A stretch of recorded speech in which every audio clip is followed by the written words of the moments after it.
نحيي كافة الجماهير الشعبية المتضامنة مع الأسر التربوية أبناء الطبقة الكادحة.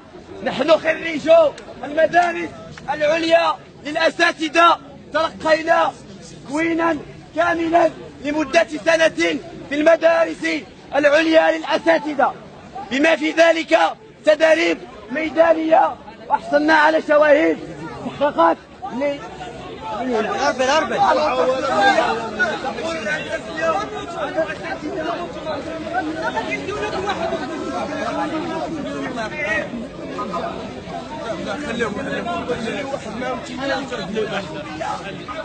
مجزارة اليوم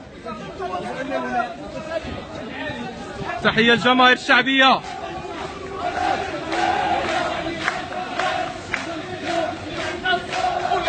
ديال اللعب، لكن باش خرجنا باش تكوننا لقينا ريوسنا في الشارع، وبالتالي حنا اليوم جينا بالشكل اللي هو حضاري نناضوا على حقنا، والا حنا كنتفاجئوا بالقوات القمع، وبالتالي حنا مستمرون مصمدون حتى تحقيق مطلبنا العادل والمشروع والمتمثل اساسا في الالتحاق بالوظيفه الحكوميه.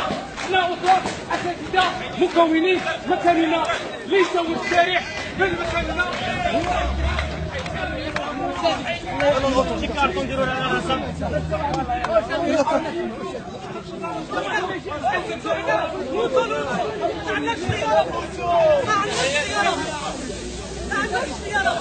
غادي نزيدو نصعدو حتى نموتو، ما كاينش